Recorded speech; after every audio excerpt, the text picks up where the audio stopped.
All right, Melanie, thank you so much for being a guest today on the Holistic Hub podcast. I'm so excited to talk with you about what it is you're doing with CIRS patients. Thank you for having me. Yeah, I look forward to this conversation. Well, I know you have your own podcast. I know you chat on your social media so much about the importance of nervous system regulation and support. And I'm going to assume this was, probably a big part in your supports for yourself and helping you like along your own journey. So I'd really love to just hear a little bit more about your journey, what led you to doing what it is that you do today. And like, I guess ultimately, can you just tell the listeners what it is that you are doing with people right now? Yeah, absolutely.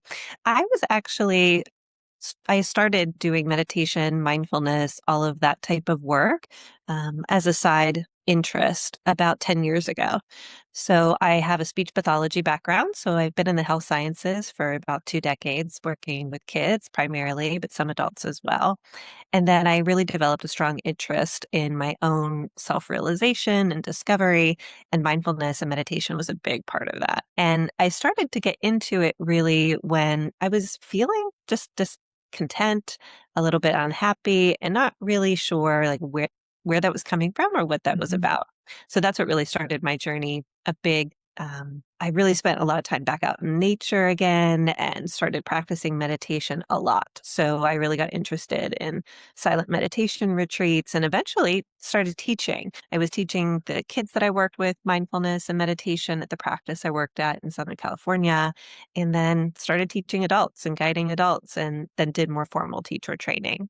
So I had this skill set of guiding people through meditation and mindfulness before my health crisis. And it was great to have those tools then when that actually happened. So about 6 years ago is when I got very sick, and then I eventually got a CIRS diagnosis. And it was when I found clean housing and that I was starting to process, the depths of what I had been through, which was really, I consider traumatic and really involved from a medical perspective, that there was work to do. There was a lot of anger and grief and sadness and frustration, and just I needed a way to deal with all of that in my life. And I was so glad that I had these tools of meditation and mindfulness as something that I could really fall back on. And so when I was really, really sick, I wasn't sitting there doing meditations for hours on end. I was just living and surviving and getting through the really critical parts of my health crisis. But Mhm. then, when things started to settle down, that's when I started to revisit and really use those tools to process a lot of what I had been through. And then once I sort of felt like I had healed enough, I really saw that there was a big window for bringing these tools into the CIRS community. There aren't a lot of people that have actually walked through CIRS themselves that are then teaching the particulars around nervous system work. So I felt like I have these tools. I've worked with people for so long. Let me adapt them to a CIRS population in a way where it's accessible, it's digestible, it doesn't feel overwhelming, and it's been really received quite well. Wow, that's amazing. It's incredible to hear how it was the start to your journey was into mindfulness wasn't even because of like your health crisis. It was just something that you were kind of a part of and exploring on your own prior to that. And then you were kind of able to break it down into what you say is now how you help other individuals make it easily digestible to support because when you're going through a massive health crisis, it's as important as regulating our nervous system is, it can be really hard and exhausting to try to identify like what you can do. If you feel Yeah. like you're not doing enough, it feels very overwhelming. I know that's something that I get from a lot of people that I work with as well. And so I'm excited to really break down like what it is that you are doing and how you are making it, I guess, more easily digestible. But first, I have like a really big question for you is, do you feel that nervous system regulation techniques and support are a big missing piece like in the CIRS population, like in like being able to provide like enough support? Like, is this something that you see lacking in the community? I feel like many of the providers will absolutely agree. Yes, nervous system work is essential. They are often referring outside of the community for courses or platforms that are doing work, and it's for the chronic illness community more in Mhm. general. And some of those programs and classes are good, and some of them are too intense for a really fragile nervous system coming out of a deep CIRS situation. So there's a spectrum of people, of course, that get mold illness or CIRS for different reasons, but the people that I tend to work with have had pretty significant presentations, maybe mold illness and Lyme and Bartonella and co-infections, or maybe a vaccine injury and long COVID. There's more layers and then some history of trauma as well. So I find that while these programs are really good, I support them. Some people actually find the amount of time that is required for those programs to be overwhelming. And so, what I offer, I think, is sort of a stepping stone, sort of a way back into embodiment and processing feelings that's easy and gentle. And then people feel more empowered and comfortable, and then they might expand into, a more generalized program. But CIRS is pretty unique, for people who've actually gone to the point of getting that genetic predisposition understanding and maybe have had a really serious presentation of the illness. You really want somebody that's understood what you've gone through and what that looks like. And I think that part can be equally as healing. So I think in the community, there is that understanding that it's important. And we are in the process of trying to develop, supports and tools that are really meeting the patient's needs. And that's something I got interested in because I was also seeing in support groups and things where some of these programs just weren't meeting the needs because of the complexity. And I thought, wow, maybe this is where the meditation and mindfulness and somatic work comes in. And the work that I do, I've actually been, collecting research on how people are responding to it, how they're feeling about it, how it's helping their well-being. And it's been really positive. So I'm definitely trying to bring it into the community in a very intentional way. So wonderful to hear. I'm excited to kind of dive into each of those talking points that you brought up. So, kind of to first start out, then you were mentioning that kind of when you're first starting to maybe work with someone, because again, yes, the complexities of CIRS, it doesn't just have to be mold exposure, it can be a multitude of different things that are really just like creating that inflammatory response in the body. And so someone's body is just already feeling so overwhelmed by all the things they need to do and support and navigate through healing. So you mentioned kind of starting like with nervous system work, starting with like that embodiment, maybe like as that kind of first step. So can you kind of just like, for the listeners, talk about like what does then like nervous system regulation mean to you? And then like what is that ultimately like embodying like what you mentioned, like that you're kind of starting with people? Yeah. So getting into a calm nervous system state, people will hear this as the parasympathetic nervous system state. And that's really where we're able to be grounded, feel comfortable in our body, actually able to learn. So, being able to hear what your doctors are telling you, being able to take on the recommendations, to remember things. And it also really biologically helps with the detoxification and cellular regeneration, all those pieces, right? So to be able to get into that sort of calm parasympathetic state, we need to be able to, it feels counterintuitive, but take the time to carve in these moments of reconnecting and grounding in the body. And so many people feel like I don't have time. There's so much to do. But when we actually even do it for 5 or 10 minutes, those tasks actually feel less overwhelming. So at first, it's really about giving people permission like, hey, you can take 5 or 10 minutes twice a day, once a day to do this, to Yeah. check in, to start this process because it's going to help you in the long run. And then it really is about embodiment grounding, which means you can feel that you're in your body. You are not floating above your body. You're not watching your body. You're not in your head about everything. You're really connected to yourself again. And most people who go through this process have a period of time where they don't want to be in their body and things don't feel Yeah. good. So it's about sort of befriending that again and starting to go into grounding practices. And that can be as simple as when I meet with people one on one at first. Okay, let's find 3 things to put in your toolbox. Checking in that you can feel your feet on the ground, rubbing your hands together and putting them on your belly or your heart. When you're laying in bed in the morning, when you wake up before you grab your phone, just putting your hands on your belly and connecting and breathing for a minute. So it's just about reconnecting and touching the Yeah. body, sometimes very physically, to make that connection again. And I'm not just pulling these out of thin air. I was trained really from quite a mindfulness Buddhist perspective. And this comes from a path of guiding people through meditation. So I'm not just picking things at random. The way that you walk through teaching people meditation formally is grounding and embodiment, reconnecting to the body. And there's many different ways to do that.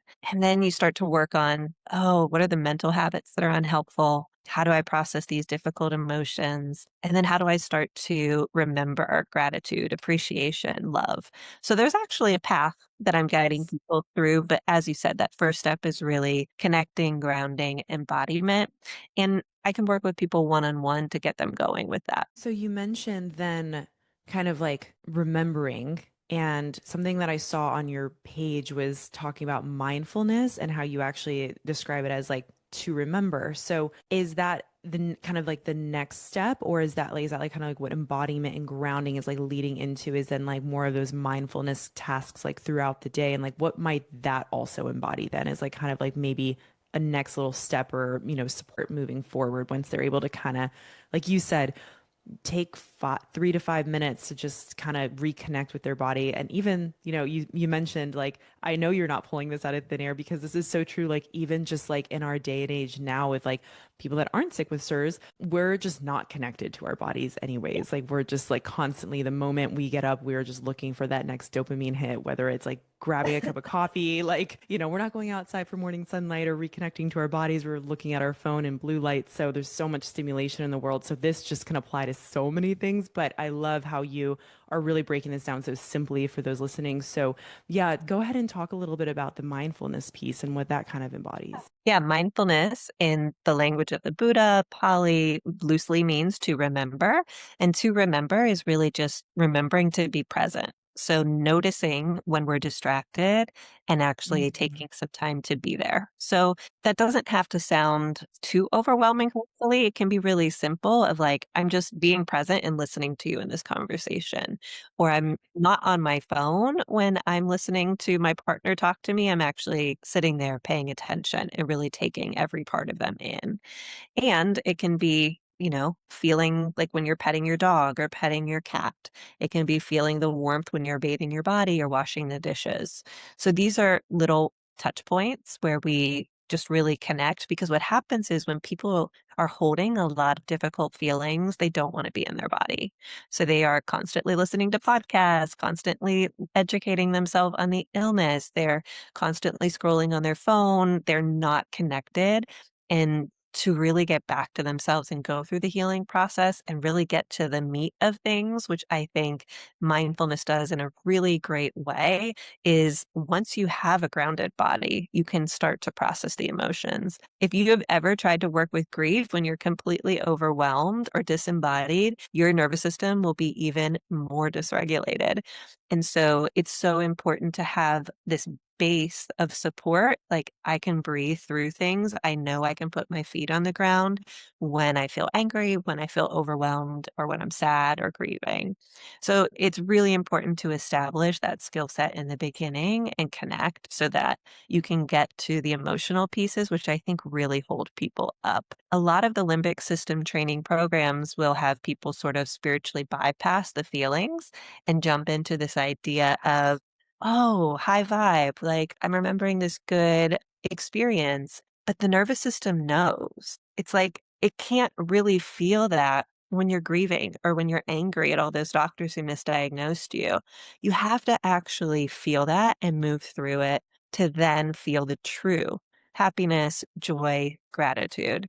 And I find that meditation and mindfulness is a really comfortable way for some people, not everybody, to then begin to work through it, because they know, okay, I have capacity in my own body to actually do this work. I love the way you're explaining this. So we're having somebody kind of start with some easily digestible supports, like to, just to get in touch with their body, in tune with their body again, and then incorporating, things throughout the day to like just really notice like where they are at in that time and space, like with their loved one, with their animal, with like maybe what they are doing, as opposed to just trying to think about something else. Like, I'll honestly, I get quite a lot of clients that will tell me I can't sit still, like, or I can't be alone, or I can't do this or that, or, and so, and it's like, oftentimes that tells me, this person really does need that, nervous system work and really reconnecting again.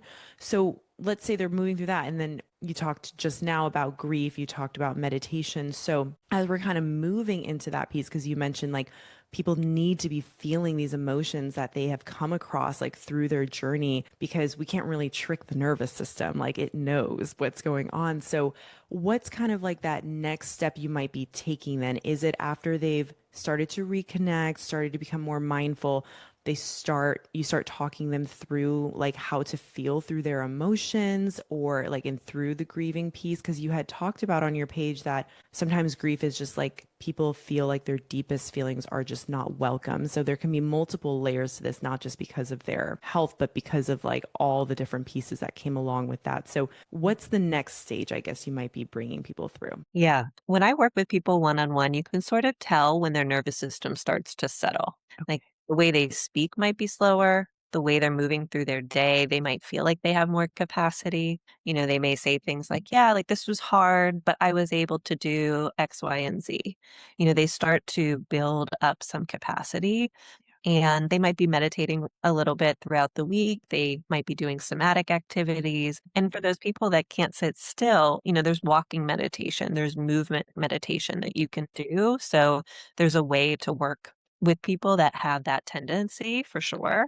And then when they start to open up a little bit more, you'll start to hear really common threads like, I'm feeling this way, or this person, doesn't understand me, or I'm having this difficulty, and a lot of it tends to be relational because the people in our world may not have been through this experience. And so they, might not be able to actually give us what we need. Or they might be feeling really isolated and alone and misunderstood. And so when that sort of comes into the conversation and people feel like they can start to talk about it, it's usually a cue to me that it's time to start working on more of the emotional piece. And from more of like a biological perspective, I've done a little bit of the data I've collected has been when people, or if they're going through the shoemaker protocol, when they're in clean housing and they start to pass their VCS test. So they've been on binders for a while. Maybe they're starting their Marcon's treatment and the inflammation starts to come down. That's also a good time to start to do like a more formal meditation course or do a grieving course or start to do that emotional work because the brain's not as inflamed and it has more capacity then to work with the emotions that are going to come up.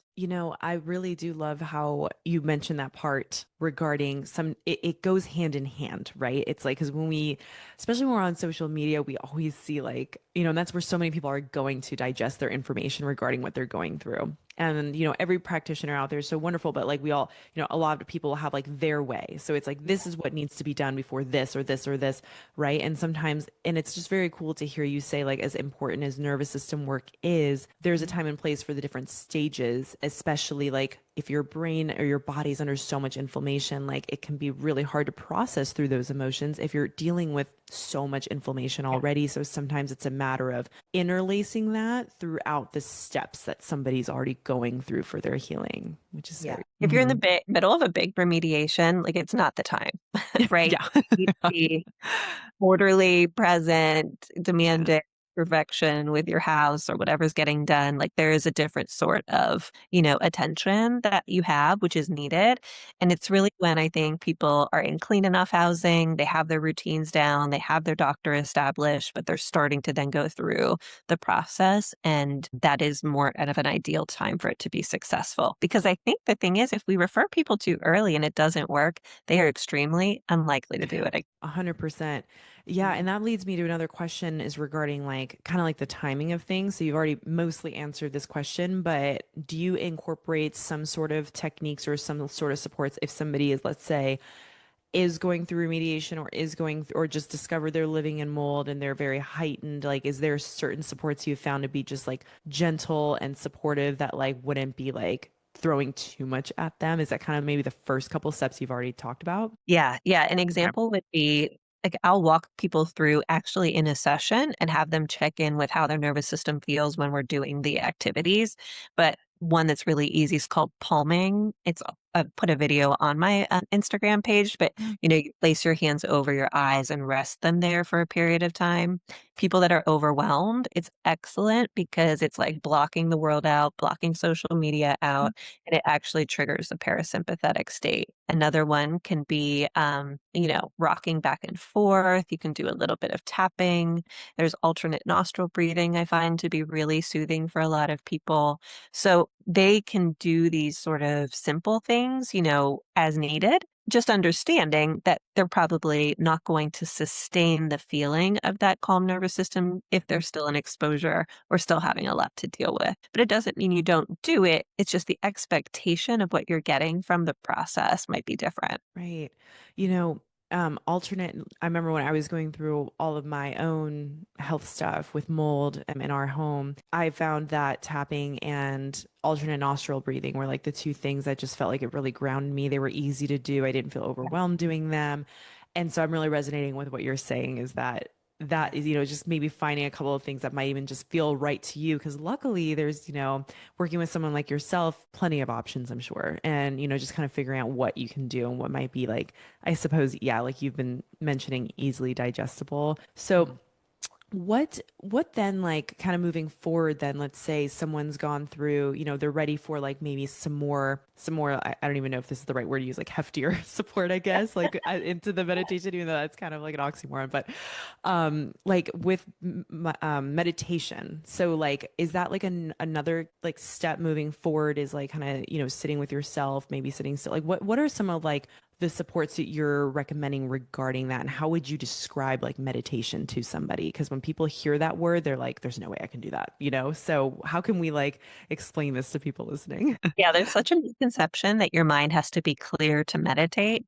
It's Hmm. actually, you have a very busy mind. You have so many opportunities to practice coming back to your body that it's Hmm. great. Like you'll be able to think, if Right. you're thinking 100 times in a meditation, you have 100 times to practice. So it's really a bonus if you're a lot. If most people are thinking like many thousands of thoughts a day. Right. So I like to just immediately put that out there. But in my community, we do a live class that's 30 minutes once a week. And there's just a short 10-minute teaching. And then we go through the steps of mindfulness each Monday in the month. So we start out with an embodiment practice. And the second Monday, we work on our thoughts. There's meditations for mindfulness of thoughts. And then there's meditations for mindfulness of emotions. That's the third week. And then the fourth week is always heart practices. So self compassion, loving kindness, gratitude, joy practices. So we cycle through that regularly. And the meditations end up being guided for about 15 minutes. And then you can listen to it afterwards. And so once a week, I think is a really gentle commitment versus, 20 to 30 minutes a day. And some people will then do that and listen to it once a week and really feel like they've built some momentum being able to be with themselves. It is really hard to build a new habit by yourself, even if you don't have an illness. And so I really encourage people to come live to the class and be with others in community because when you see other people showing up, you're like, oh, I can do this too. Even if you didn't feel like coming that day, like seeing other people there can be really motivating and you will feel better afterwards, even if you didn't want to show up. So sometimes we need that push to really just be there and do it and then be like reminded of how it impacts your body and how it helps you feel better throughout the rest of the week. I love that. Mhm. And it's kind of what you alluded to at the beginning of the conversation was, a lot of the nervous system regulation programs out there, they can be just a little bit too much for people like starting out. And a lot of times they're mentioning, you need to do 10 to 30 minutes a day or, an hour a day for some of these programs. And you're mentioning just like 10 or 15 minutes, like once a week, which is so, so amazing. And that's like a very important like takeaway for people listening, I feel, is that something is better than nothing. And that is a huge step anyways, like being able to support that and doing some of the other techniques that you've already kind of mentioned earlier on. So that's pretty amazing to hear, is that, it doesn't need to be a specific amount of time you have to do to heal. You can start out doing a small amount, and that is incredible for people. I was really interested in this, improving this. And when I do my 6-week meditation course for CIRS patients, they're coming to a class, they're probably doing about 30 minutes of meditation in a class, and then they're asked to meditate maybe once or twice a week throughout the week. Okay. They get reminders about it. And they fill out a pre-survey and a post-survey on how their distress level is, their well-being. I use different research-based surveys to actually collect this Mm. information. And even if they come to class and meditate once a week after that, they are making a significant change in their emotional distress and their well-being per the survey information. So, I think that that really speaks to what you're saying, that it doesn't have to be all or nothing, that something is helpful and beneficial for the body because there's a lot going on. And so you do sometimes have to divide your attention as you're going through a healing journey. That's really incredible to hear. And I'm so excited to be chatting with you because I think this is such an important piece for people to just listen because we get thrown so much information, especially on like social or just anywhere we might be reading, like Facebook groups and stuff. And it can kind of come across a lot of ways that it's like with anything really, not even just like nervous system regulation, but like anything is like this all or nothing approach. And there's got to be more people talking about this middle ground approach because that's really important. And it's just so overwhelming for people when they first get diagnosed and when they're first like, feeling all the things when it comes to like the inflammatory response their body's going through. So that's really cool to hear. I have another question regarding the meditation. So you've talked about walking meditation, guided meditation. Are there any meditations that people might do that you recommend regarding just like listening to music or maybe just like completely not listening to anything and sitting in like a still space? Like, have you found those to be beneficial as well alongside the other ones? Yeah. So I use music like kind of in that early stage for co-regulation. Like if somebody's really having a hard time regulating on their own, listening to music is sort of like if you don't have a dog or a cat or a partner or somebody that you're co-regulating with in your Hmm. environment who's really calm, using music is absolutely a great way to help establish that. And then when we listen, and we do meditation, you can absolutely do it in a quiet environment. But actually, the silence or the extraneous sounds become part of the meditation. So in mindfulness practice, everything sort of is included. And so you're in your body in a quiet space. You're in your body, receiving the sound of the fan or the dog walking by or something like that. So it's all included. And I very much, encourage people to try that. If they don't want to listen to a guided practice, that's fine. What about now if we're moving kind of towards like limbic system support? Now, this is definitely a big part of it, but is there certain techniques or things like, or maybe you'll even mention to somebody, okay, maybe now is a good time for you to try doing like limbic system retraining? Like, where does that kind of fall into like what your guidelines are? Or is there something that you've found to be so, again, like kind of like easily digestible and supportive to helping them like help to retrain their limbic system on their own, along with the other supports you've mentioned? So, mindfulness meditation actually works on the limbic system directly through the process of those four cycles that I talked about: the body, the thoughts, the emotions, like the heart practices. And the research is really strong out there to show how mindfulness practice really impacts the amygdala, the hippocampus, the parts of the brain that control our emotional regulation, helps make new pathways, and all of the things. But how does it actually do that? Well, to be able to do limbic system retraining, you have to see your limiting thoughts and what they are. And so, in mindfulness of thoughts practice, when you're meditating and then you start to be aware of the thoughts that are in your mind, you start to see things that are unhelpful. I'm never going to heal. This isn't working for me. Like those would be limiting thoughts that in a limbic system program, they would say, oh, those need to be rewired. Right. And in meditation, the idea is you see them in your practice and then you unhook from them and you challenge them and you say, well, is that really true? Do I need to believe that? Is there more to this story? But the part that I think I'm unsure that limbic system goes into too much is a lot of repetitive thoughts have an emotional undercurrent. So if you're thinking something over and over again, I'm never going to heal, I'm never going to heal, I'm never going to heal, and you're asked to rewire it to, I can heal, I can heal, I can heal. If you don't believe it, or there is a fear underneath it, or some sort of emotion that's locked in, it doesn't register. And so that's where you see it in mindfulness of thoughts. And then in mindfulness of emotions, you ask, well, what's the emotion underneath this thought? They don't understand me, it might be rooted in anger. And so I actually have to feel my anger to then be able to rewire, to actually move through it. So it is just a different technique, I would say, to rewiring. And then the other meditation that comes up a lot for me when we talk about limbic system retraining is self-compassion practice. So oftentimes we are looking for other people to be compassionate to us, to understand the illness, to show up in a certain way. And you learn pretty quickly that people haven't been through this experience and they don't have that capacity. It's Mhm. actually unrealistic to expect people to be able to do that.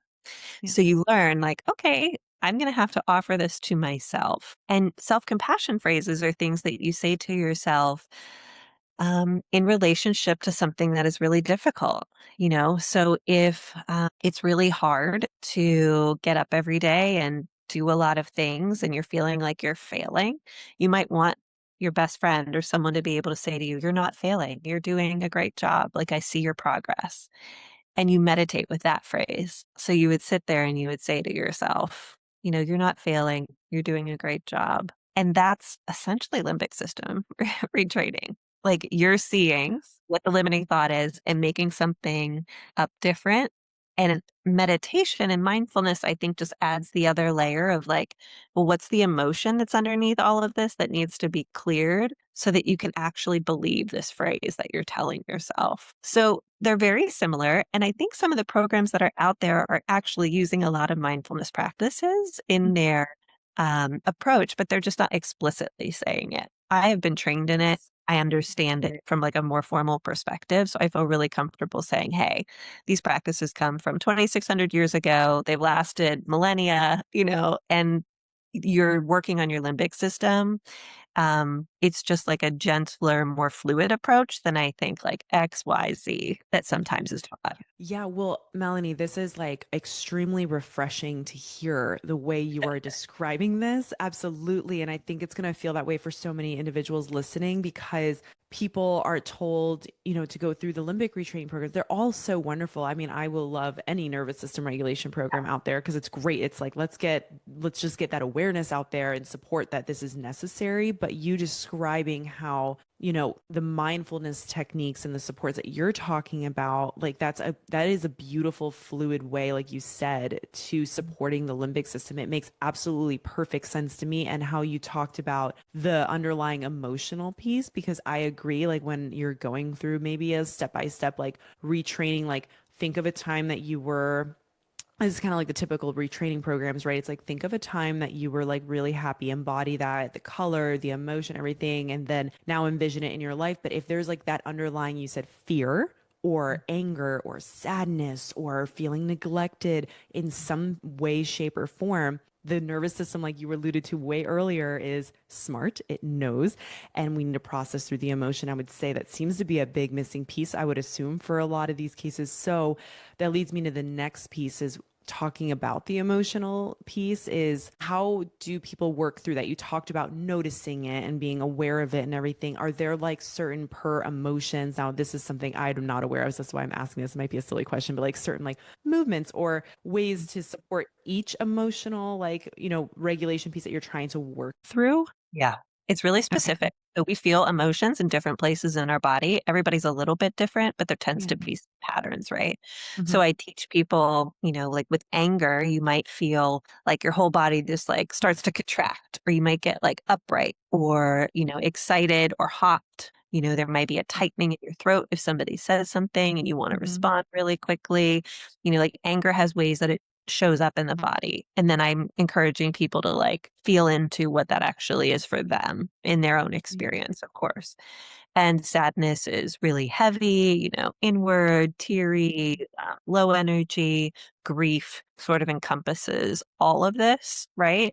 And so I do target and talk to people about typical patterns of emotions and what that's like, and also including the positive ones that people miss all the time, right? Little It's true. moments of happiness and gratitude Yes. and those as well.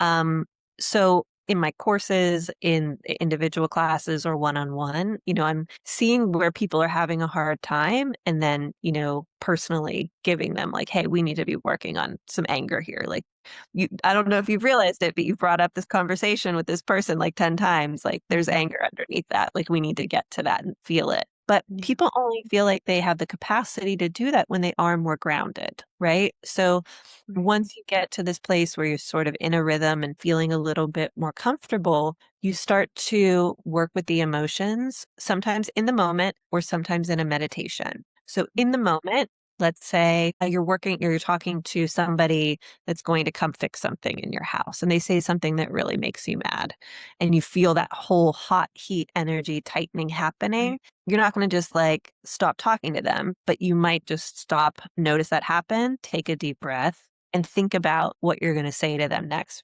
before you say something that's kind of sassy, right? Mm-hmm. Hmm. Yes. And then later on, you might take it to your meditation cushion when you go sit down at night for 5 minutes or 10 minutes before you go to bed or whenever you meditate.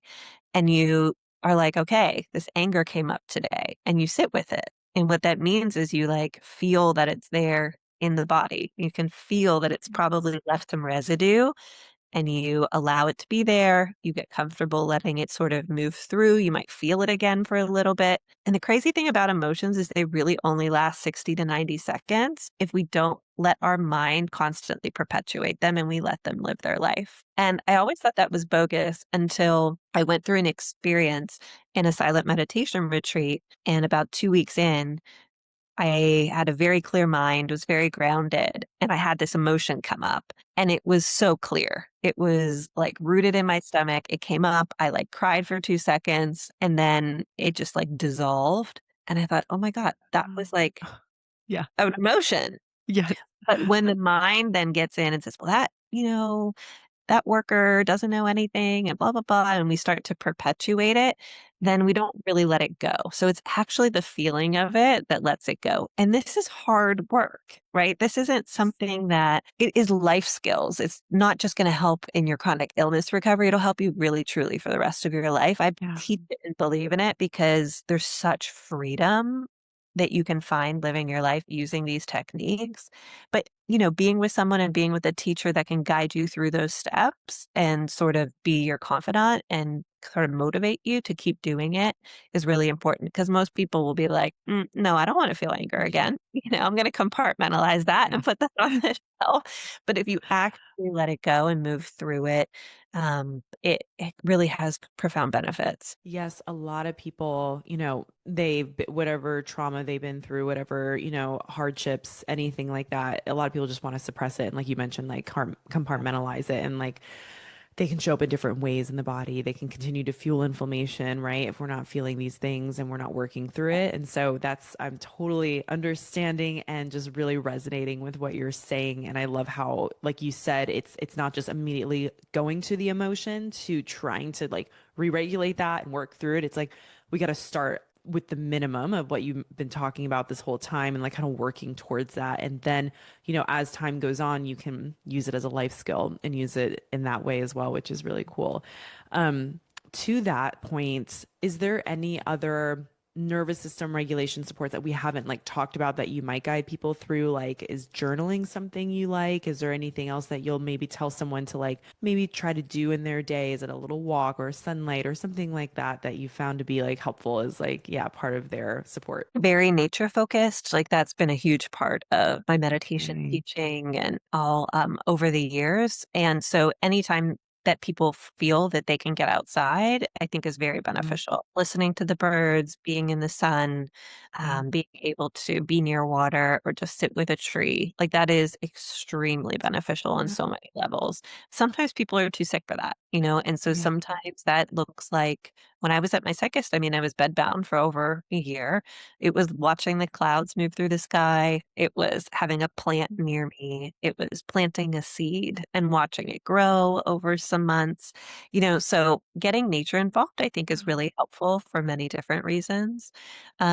And somatic practices are going to be really helpful too. So when people feel like they have the energy to move things through with Qigong or Tai Chi or really simple breath work or jumping on even a trampoline if they're feeling angry, little rebounding type work. Anything like that can be, super helpful to move feelings through. It doesn't always have to be seated in meditation. It can be Right. movement based for sure. That was very, very amazing to hear about bringing almost like bringing nature to you Yep. versus going out in nature, because I actually that's not something that I've thought about before for some people, is how you can kind of bring the nature to you. And I love that piece that you talked about, planting a seed and just watching Yep. it grow. Yeah, that's Yes. very cool. I tell that to so many people when they are extremely depressed and they are like stuck in this mindset of nothing's changing, nothing is shifting. I tell them literally get a cup of dirt and plant one seed and put it on your windowsill and let's see what happens. Oh, Because it is through that process of remembering like so much is happening under the surface that you can't see. And then eventually there's like this bloom or this sprout. It really is uplifting for people. And it's such a simple way to sort of bring a little life into their experience because it can feel for a long time like nothing is happening, but there's yeah. so much our body is doing under the surface when we start out this process of healing. That's so beautiful. Like that is just, and that's incredible. And I love how you related that to watching the plant grow is like simultaneously like what is really occurring with us too, and how our body is really, it is always working so hard to heal. Like I tell every single person I work with this, that the body has the blueprint to heal. It's just a matter of time, the right supports, and then just like giving yourself that grace to kind of move through. And yeah, very similar to a plant. That's amazing.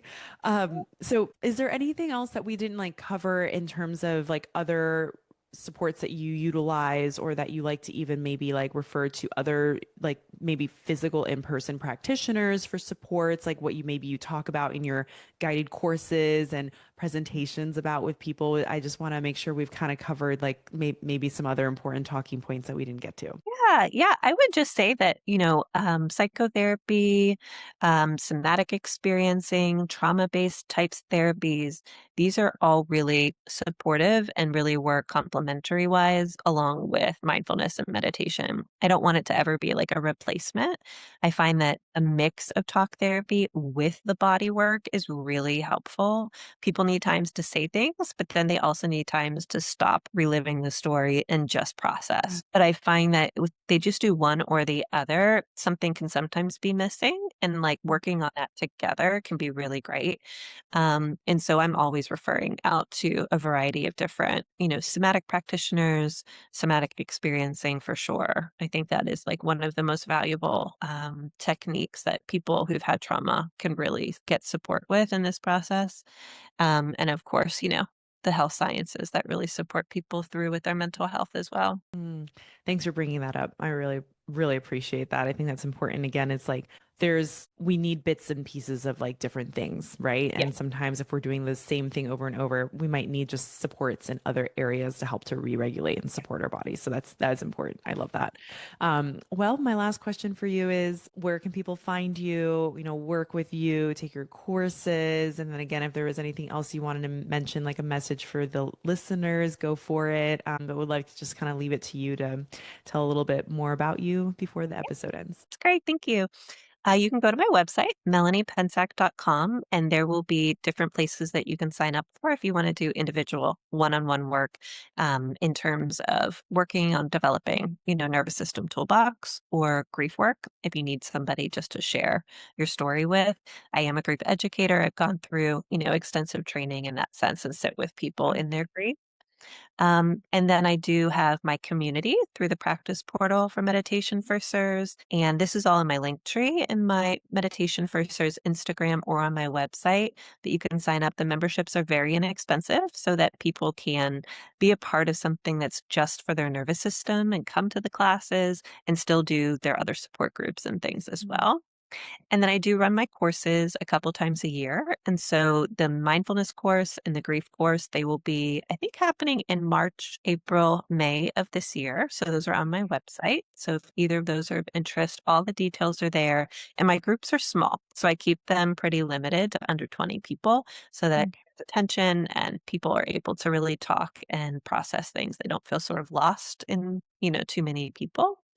And the last thing I'll say is if the nature piece really connected with you, I do have a book that I published in September called Love for the Land. And some of the Oh, practices that I've mentioned are in that book. And it's a collection of people from all over the world who've been through difficulties using nature as a support.